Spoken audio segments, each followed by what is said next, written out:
The monastery library swallowed me whole the moment I crossed the threshold, not with the door slamming but with the slow, suffocating closure of a tomb lid. Dim, unchanging light bled from high, narrow windows, illuminating dust motes dancing in silent, endless circles. The silence wasn't empty, it was silver-thick, a physical pressure against my eardrums, the kind that makes your own heartbeat thunder in your skull. Then the buzzing began. Not outside, but 20 inside of the silence, a rhythmic, trapped vibration deep in my molars, thrum, thrum, like 1,000 bees desperately hammering against glass. It was the first anomaly, the first crack in the suffocating quiet, and it felt less like sound and more like a physical intrusion, a needle pricking my jawbone. I moved deeper, my boots whispering on the worn stone floor, the only sound besides the bee sound. The air smelled of dry rot, aged paper, and something metallic, like old blood forgotten in a corner. My covetous devotion, the cold fire that had driven me across the continent to this forgotten place, flared hot and sharp. For me, family's history is here, I told myself, the mantra against the dread. The truth is in the silence. I found the alcove tucked behind a crumbling shelf of crumbling law books. Dust coated everything, thick as powdered bone. And there they were, the dolls. Dozens of them, arranged on a small scarred table. Their porcelain faces were unnervingly perfect, the kind of realism that made your stomach clench. But it was the eyes. Each pair of glassy, painted eyes seemed to foot and turn, tracking my movement as I approached. Not just looking at me, but seeing me the way a predator sees prey. A cold sweat pricked my neck despite the library's chill. I reached out, fingers trembling with a mix of fear and desperate need. Just one fun, I thought. Just one glimpse of the truth. Hui, my fingertip brushed the cold, smooth cheek of the largest doll. Its eyes, deep-set and impossibly clear, held mine. And then the needle, a hair-thin point, impossibly sharp, jabbed deep into my fingertip from within the eye socket. A single drop of blood welled crimson against the pale porcelain.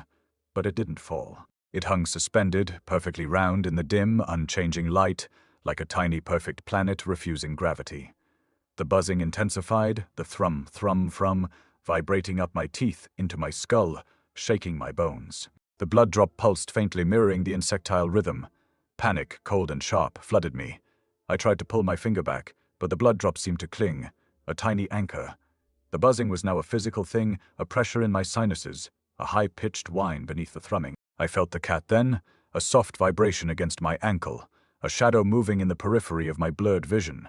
Its heterochromatic eyes, one gold, one pale blue one glowed faintly in the gloom.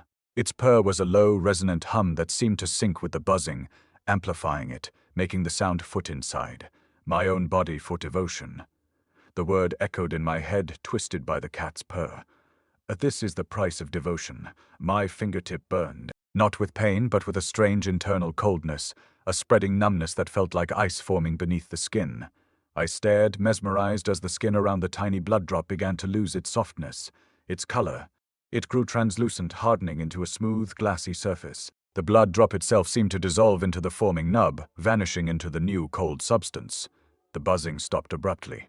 The silence rushed back in, heavier, more absolute than before, now laced with the chilling, perfect stillness of the glassy nub protruding from my fingertip. It felt like a key had turned, and the lock was already closing. The postcards were arranged in a fan across the desk, their edges curled like the wings of dead moths. My fingers trembled as I traced the ink, the paper's rough texture abrading my skin with each pass. The ink wasn't just black. It twin-shifted, bleeding into subtle hues of rust and sepia when I tilted my wrist, as if the words were breathing beneath my touch. Fai silentia non stiti, the first phrase read, though the handwriting was so faded it might have been a dream, or a warning. The second card was worse, a sketch of the library's inner sanctum, the same alcove where the dolls waited, but the walls were wrong, too many windows. All of them cracked like spiderwebs, weeping something dark. My breath hitched. The third card was just numbers, a sequence scrolled in jagged, uneven strokes. *17 to 3 -9 asterisk. My pulse stuttered. The same numbers from the bee's hum. Then the purr. It didn't. He started my feet. It 20 unfolded. A slow, resonant vibration that slithered up from the floorboards, coiling around my ankles before I even saw it. The cat materialized in the dim, its fur drinking the light like a thirsty mouth, one eye gold as a coin, the other a void that seemed to swallow the flickering candle flames whole. The purr wasn't just sound.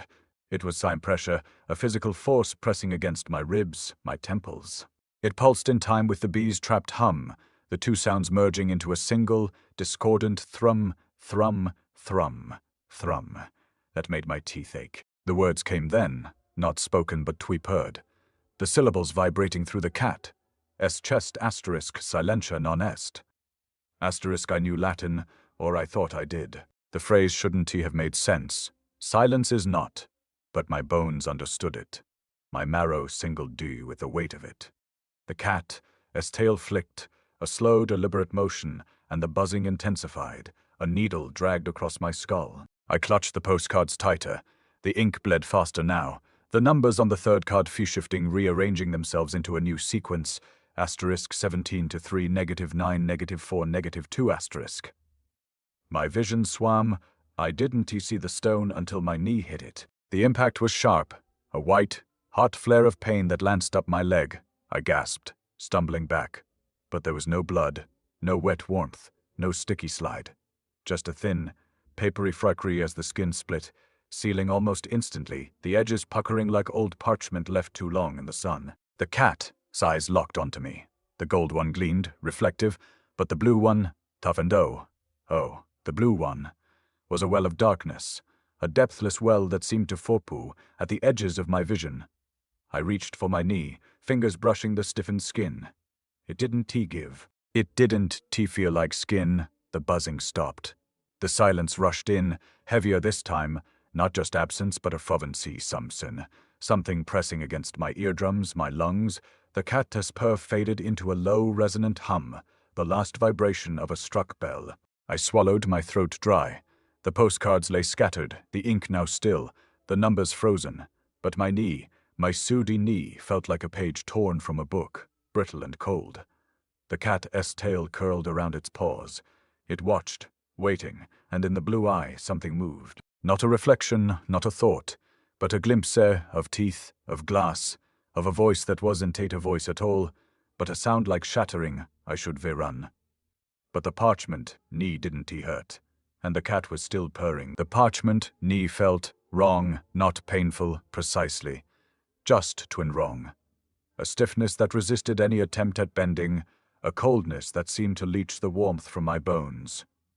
The cat hadn't moved, hadn't broken the stillness. Its blue eye remained fixed, a silent, predatory assessment. I should have run. But the library had a way of anchoring you, of drawing you deeper into its labyrinthine heart. The air tasted of dust and decay, a fine grit clinging to the back of my throat. I took a hesitant step, the floorboards groaning beneath my weight, a low, mournful swung creak. That echoed in the oppressive silence. The postcards lay scattered, their cryptic messages mocking my confusion. Silentia non est. Asterisk, the words resonated within me, a chilling truth I could quite grasp. I moved toward the far wall, drawn by a sense of order. The library wasn't just chaotic, it was meticulously arranged chaos. Rows of towering shelves stretched into the gloom, their contents obscured by shadows. Then I saw it, a dark oak filing cabinet, squat and imposing, tucked into a recess. A brass plate affixed to its front read, asterisk silence protocol, subsection gamma. Asterisk, my fingers trembled as I reached for the handle. The metal was cold, slick with a film of dust. A faint metallic whir accompanied the opening of the cabinet, a sound like the release of trapped breath inside. Rows of manila folders were stacked neatly, their labels typed in a faded bureaucratic script. I pulled one out to experiment 742. Sensory deprivation 20 phase 3. Asterisk, the paper felt brittle, almost disintegrating in my grasp. The ink bled, not like the postcards, a subtle shift in hue. This was a full-blown hemorrhage, the black letters dissolving into a spreading stain of rust and brown. It looked like tears weeping from the page. Another folder. Subject 419. Auditory response N10 negative correlation. Asterisk, the words swam before my eyes, a dizzying spiral. The bee's hum, distant at first, grew louder, a frantic sieving buzz, buzz. That vibrated in my teeth. I reached for another file, and that S when it happened. A shard of glass almost invisible against the dark wood jutted out from the cabinet. Sandal. I didn't see it until it was too late. A sharp, stinging sensation, a brief flash of white, hot pain, and then nothing, just a thin trickle of something dark, staining the manila folder. The cut sealed almost instantly, too quickly. But the glass didn't leave. Instead, it remained embedded in my palm, tiny, jagged fragments, glinting under the dim light like miniature, malevolent stars. I stared at my hand, a rising tide of nausea churning in my stomach. The cat's purr intensified, a low, resonant twevin that seemed to emanate from the very walls of the library. The buzzing escalated, merging with a new sound. The brittle, crystalline crack, crack, crack of shattering glass. It wasn't tea coming from outside. It was coming from Sumdi within me. The words on the files blurred, twisting into an indecipherable mess. I felt a pressure building behind my eyes, a sense of disorientation so profound it threatened to overwhelm me. My reflection in the brass plate of the filing cabinet seemed distorted, fractured. I saw a glimpse of something else, something sharp, something cold, something Tabatieva staring back at me. The cat's blue eye narrowed, a predatory gleam in its depths. The scent of dust and decay intensified, mingling with a new acrid odor, the smell of ozone, of shattered things. I looked down at my hand again. The glass shards weren't just embedded in my skin. They were fine-growing, protruding, sharp, and glinting like tiny jagged nails. The glass shards pulsed beneath my skin, a silent, sickening rhythm. Each throb sent a fresh wave of nausea through me, the metallic tang of blood and ozone, thick on my tongue. The cat's purr resonated, a low, insistent hum that seemed to burrow into my skull. From. Asterisk, I had to move, staying here amidst the decaying files and the silent judgment of the cat's blue eye. Felt like a slow suffocation. I stumbled away from the filing cabinet, my hand clutched tightly against my chest. The shards felt different. Not just embedded, but disintegrated. A horrifying sense of belonging. The library's oppressive silence seemed to press in on me, amplifying the buzzing in my ears. Buzz, buzz, buzz, buzz. It was a physical weight now, a vibrating tension that made my teeth ache. Following a narrow corridor, I noticed a previously unseen alcove tucked into the wall. It was shrouded in deeper shadow than the rest of the library, the air within it noticeably colder. A faint scent drifted from the alcove, something sharp and clean amidst the pervasive decay. The smell of ozone, of rain. I hesitated. Every instinct screamed at me to retreat, to flee back into the familiar gloom. But the scent, it was a siren's call, a promise of something beyond the suffocating stillness.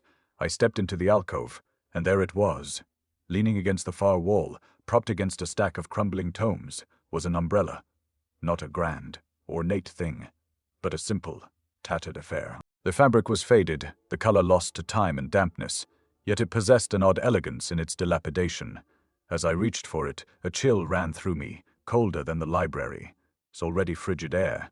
The fabric felt unnaturally cool against my skin like touching polished stone. Suddenly, a voice crackled through the silence.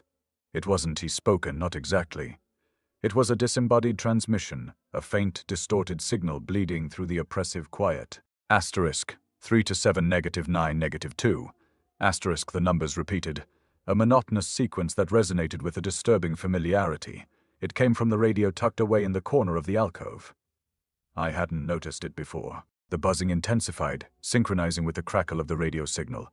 Buzz, buzz, crack, buzz, crack, buzz, crack.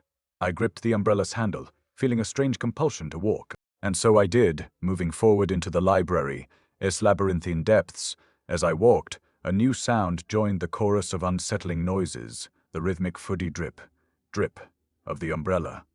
Its fabric, it wasn't rain, not really. It was as if the umbrella was generating its own acidic precipitation, a protective measure against some unseen threat. The drippy echoed the bees' frantic buzz, creating a bizarre, unsettling counterpoint. The stiffness in my fingers returned worse than before. I looked down, my heart seizing in my chest. The skin on my hands, once soft and pliable, felt taut, almost brittle. It was losing its elasticity, becoming something else. Something like woven fabric. The glass shards within me pulsed in response, a silent, malevolent affirmation. I stopped, staring at my hands in horrified fascination. The lines of my palms seemed to be hardening, the delicate ridges transforming into something coarser, more defined. A thread, like quality, permeated the skin, a rigidness that defied any attempt at flexibility. I clenched my fist, and a sharp, unfamiliar sensation shot up my arm, my thumb. It was changing, the softness, the suppleness, the familiar texture of my own flesh. It was vanishing, the skin tightened, stretched, and then it hardened. A rigid thread, like extension, protruded from my palm, gleaming faintly in the dim light. It wasn't T-skin anymore. It was thread. A single, stark strand of something alien and unnatural. The cat's purr deepened, a triumphant rumble that seemed to vibrate through the very floorboards. Thrum, thrum, thrum, asterisk. The dolls waited in the half light, a silent congregation of wax and thread, their limbs arranged in stilted devotion. The air smelled of beeswax and damp wool, thick and cloying, like the scent of a funeral before the casket was sealed. My fingers trembled as I stepped closer, the gravel beneath my boots now a distant memory. Here the floor was smooth, polished by decades of forgotten dust. The cat sat between them, its blue eye fixed on mine, the other a void of obsidian, and its purr vibrated through the room like a slow, deliberate countdown. Thrum, thrum, thrum. The radio's voice crackled again, but this time the numbers were layered over something else. Asterisk 3 to 7 negative 9 negative 2 asterisk. The sharp, crystalline whoosh of shattering glass. The sound of it splitting inward, not outward. I reached for the first doll. Its face was too perfect, the lips stitched too precisely, the porcelain skin unnaturally smooth.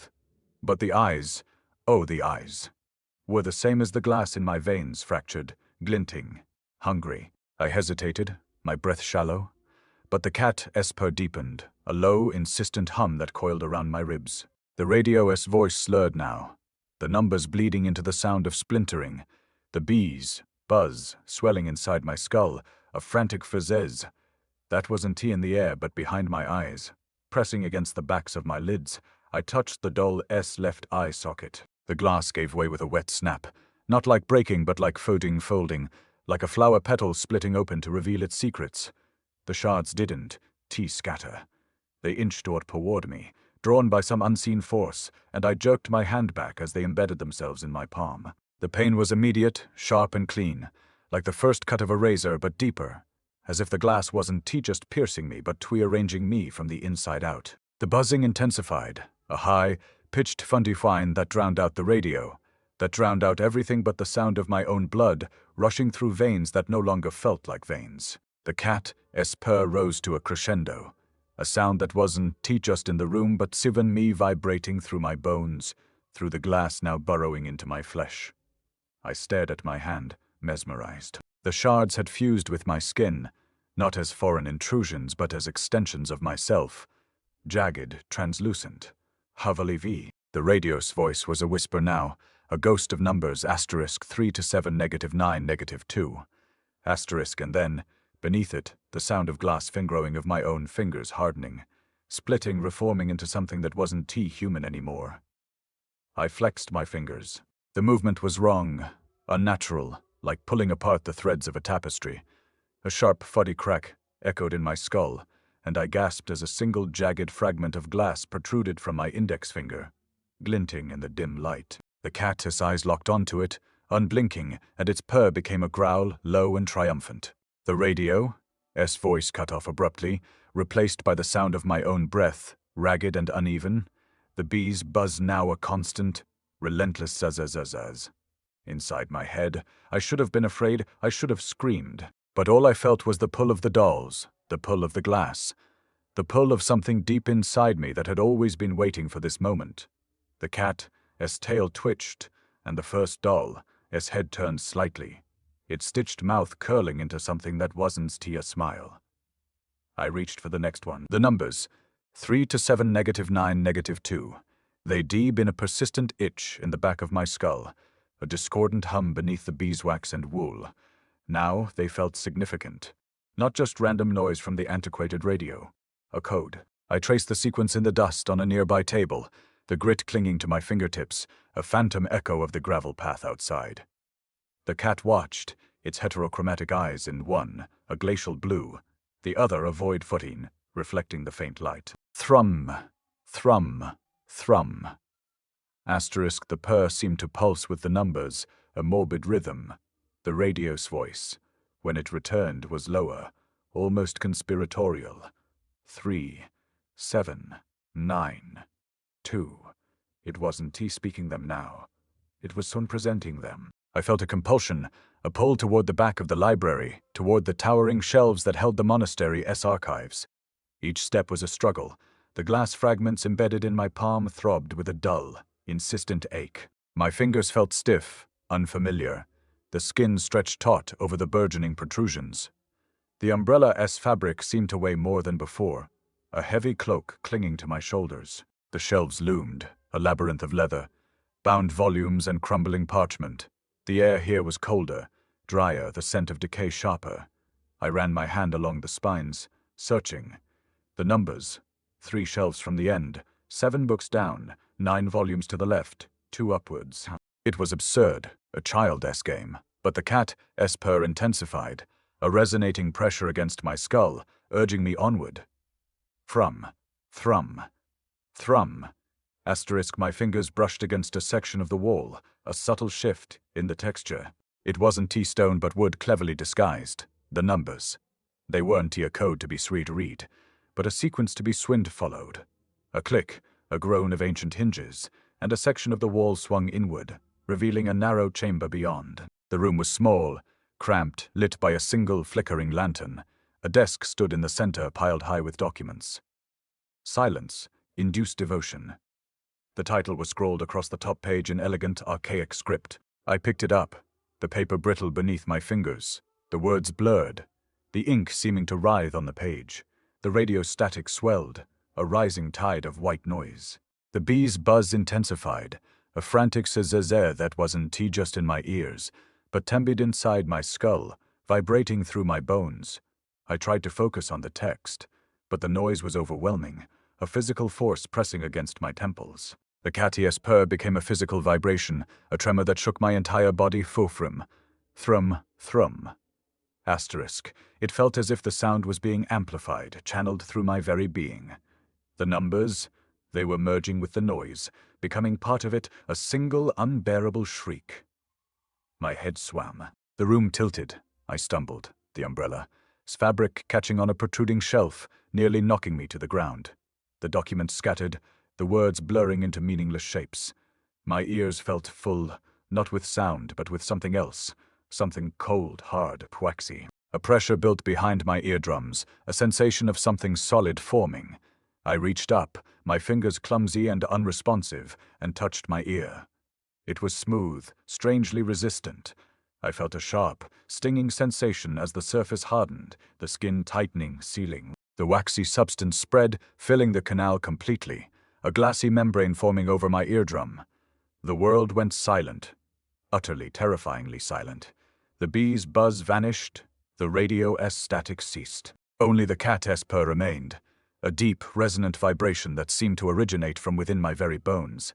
Thrum, thrum, thrum. Asterisk. The silence pressed, a suffocating blanket woven from the absence of sound. The wax in my ears felt alien, a foreign growth, sealing me off from a world that had suddenly become distant.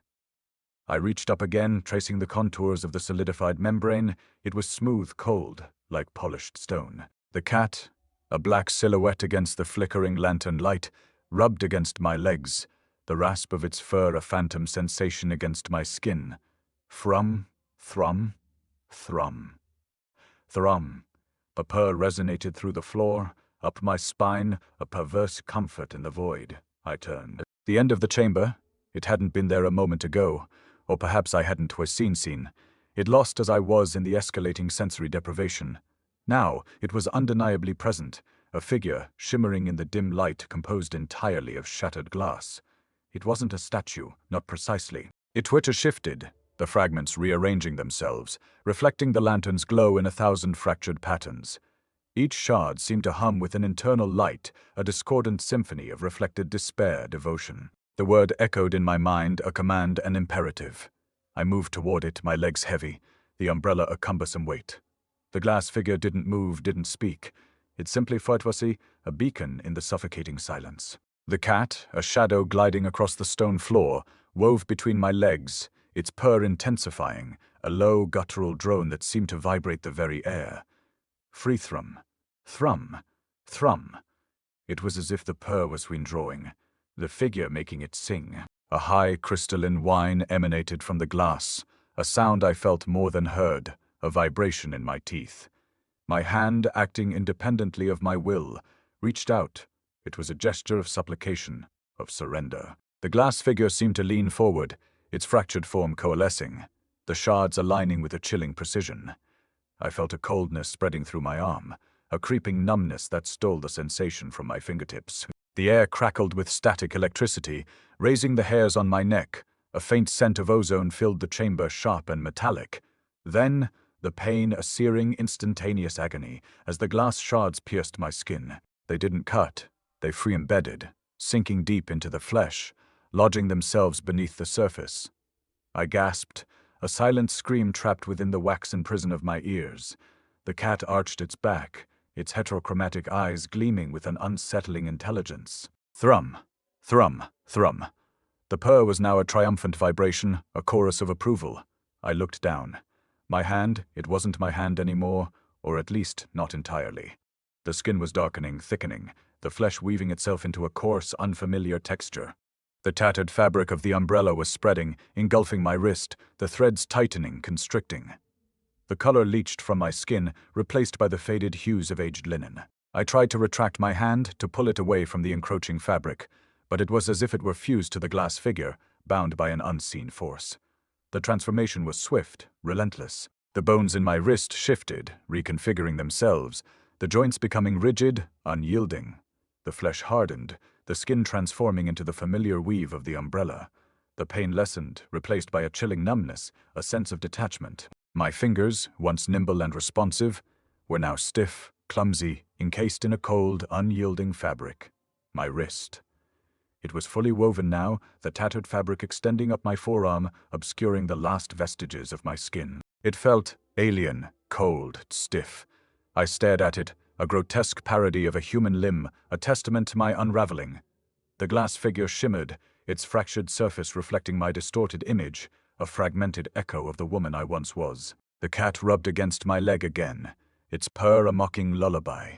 Fush, thrum, furum, furum. The shelves no longer held books. They were files, endless rows of leather, bound ledgers stacked in neat, suffocating order. Each spine crackled like brittle parchment, the labels scrawled in ink that bled into the grain of the wood. My fingers trembled as I brushed against one, the dust rising in a slow, deliberate spiral, settling like ash on my tongue. The air smelled of burnt sugar, and something older, something that had no name. The cat sat atop a desk, its heterochromatic eyes fixed on me, pupils dilating into pinpricks of light. Thrum, thrum, thrum. Asterisk, the purr was no longer a sound, but a language, a chorus of voices speaking in tongues I almost understood. Almost.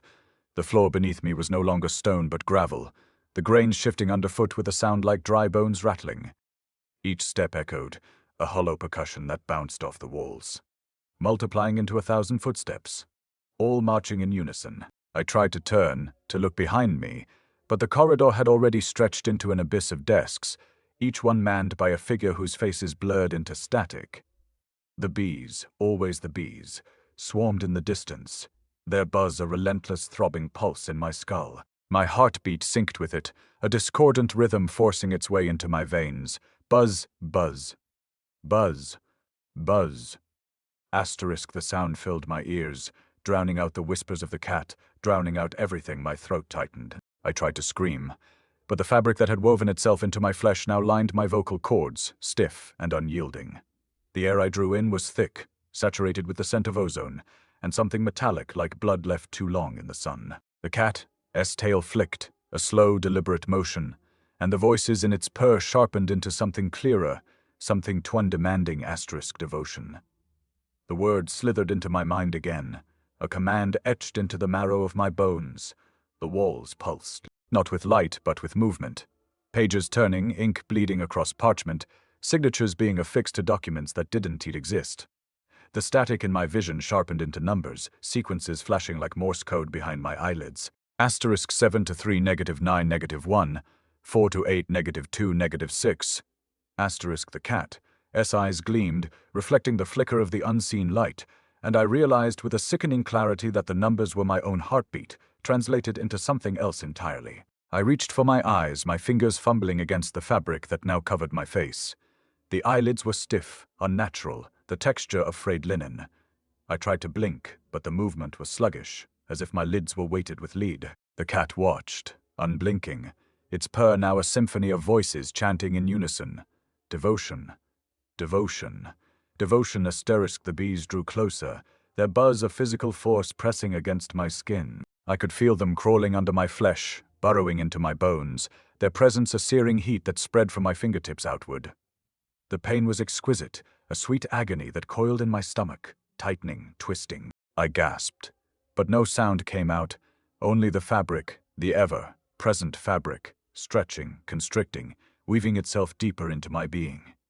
The cat's tail lashed once more, and the voices in its purr became a roar. The bees surged forward, their wings a blur against the static, laden air, and I understood, finally, what was being asked of me. Devotion was not a choice. It was a surrender. My eyelids fluttered. Stiff, woven, unyielding. The ledgers trembled as my fingers grazed their spines, the brittle parchment whispering like dry leaves skittering across cobblestones. The air hung thick with the scent of iron and something sweet. Burnt sugar. The cat had called it earlier, though I knew better now. The stench of twin sacrifice. My breath came shallow, each inhale dragging through the fabric that had long since claimed my throat, stiffening with every second. The cat's purr vibrated against my ribs, no longer a comforting rumble but a mechanical stutter, a metronome counting down to something inevitable. Thrum, thrum, thrum, thrum. Asterisk. The sound of my own heartbeat, now synced to its rhythm, a discordant waltz forcing its way through my veins. I tried to swallow, but my tongue was thick, sluggish, as if wading through molasses. The gravel beneath me shifted again. Crunch, crunch, crunch, crunch. Not my feet, not yet, but the footsteps were mine. 1,000 of them, marching in unison, echoing from the far reaches of the library, bouncing off the walls in a cacophony of dry bones rattling. I turned my head slow, deliberate, the fabric of my neck resisting like a noose tightening. The corridor stretched endlessly, a labyrinth of desks, each one manned by figures whose faces blurred into static, their fingers moving in silent, precise motions. Signing, sealing, feet transforming. The bees. Their buzz was a physical weight pressing against my skin, 1,000 tiny needles burrowing under my flesh. I could feel them, crawling, writhing, their presence a searing heat that spread from my fingertips outward. My stomach twisted, the agony exquisite, sweet, necessary. I gasped, but no sound escaped, only the fabric stretching, constricting, weaving itself deeper into my being. The cat's tail flicked again, slow, deliberate, and the voices in its purr sharpened into a demand. For devotion. Asterisk. The word slithered into my mind, etching itself into the marrow of my bones. I wanted to resist, I wanted to scream. But the fabric was already claiming me, creeping up my legs, cold and heavy, clinging to my skin like a second layer of flesh. My fingers twitched, the nails digging into my palms, but the transformation was relentless. The gravel shifted again. Crunch, crunch, crunch. Closer now, the footsteps no longer echoes, but a physical force, dragging me forward, step by step, toward the cat. The walls pulsed, the static in my vision sharpening into numbers, sequences flashing like Morse code behind my eyelids. Asterisk 7 to 3 negative 9 negative 1, 4 to 8 negative 2 negative 6. Asterisk. My heartbeat translated into something else entirely. The cat's eyes gleamed, heterochromatic orbs reflecting the flicker of unseen light, and I understood. This was not a library. It was a Nati-Fukan experiment, a place where seekers like me were transformed into objects of silence, where devotion was not a choice, but a surrender. The bees surged forward, their wings a blur against the air thick with static, and I felt them crawl under my skin, burrowing into my bones. The pain was exquisite, a sweet agony that coiled in my stomach, tightening, twisting. My legs trembled, the fabric now halfway up my thighs, cold and unyielding. I tried to move, to run, but my feet were already locked in place, the gravel shifting beneath me in a slow, deliberate rhythm. Crunch, crunch, crunch. Crunch. Asterisk, the footsteps were mine, and I was no longer human. The glass figure advances, shards clicking like broken teeth on the stone floor. Each step sends a fresh cascade of twinned clink. Clink, clink, through the library. The sound sharp enough to split my newly formed fabric skin. My body is no longer mine, just a vessel of tattered cloth, stiff as old parchment, clinging to the bones beneath.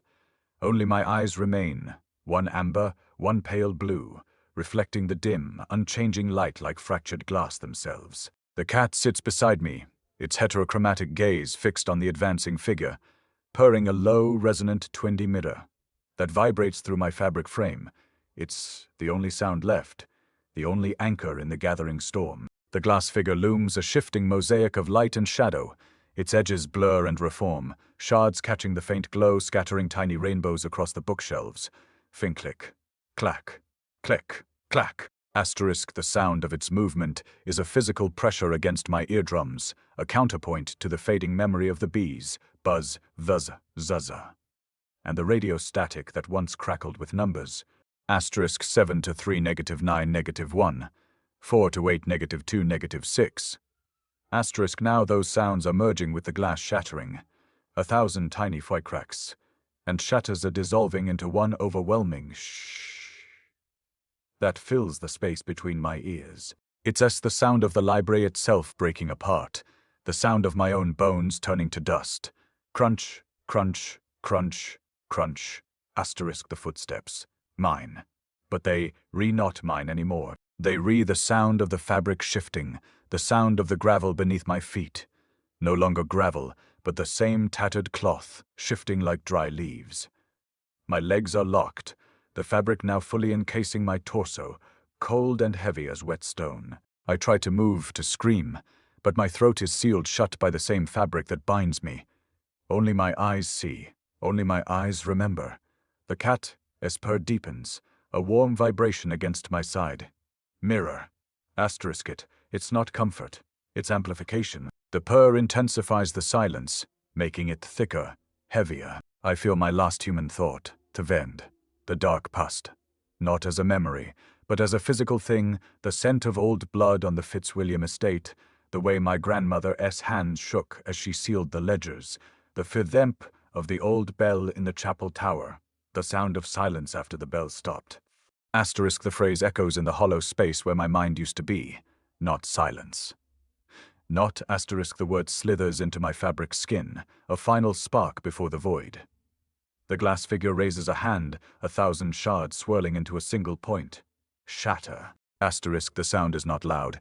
It's the sound of the air itself tearing. The bees buzz, the radio static, the glass shattering, the cat's purr, the gravel crunching.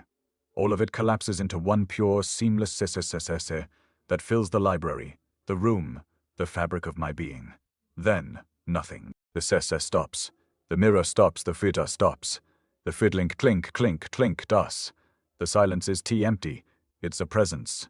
It's as the absence of sound everything. I feel it pressing against the fabric, a cool, heavy weight. The heterochromatic eyes, my only human remnant, stare at the void. The cat sits beside me. Its purr now a vibration only I can feel, a tiny warm echo in the absolute quiet. The last thought before the silence swallows me whole is not of fear, but of devotion. The fabric is complete. The transformation is final. The library holds its breath. The cat purrs into the void, and the final whisper, barely a breath against the fabric, dissolves into the silence. Silentia non est. Asterisk.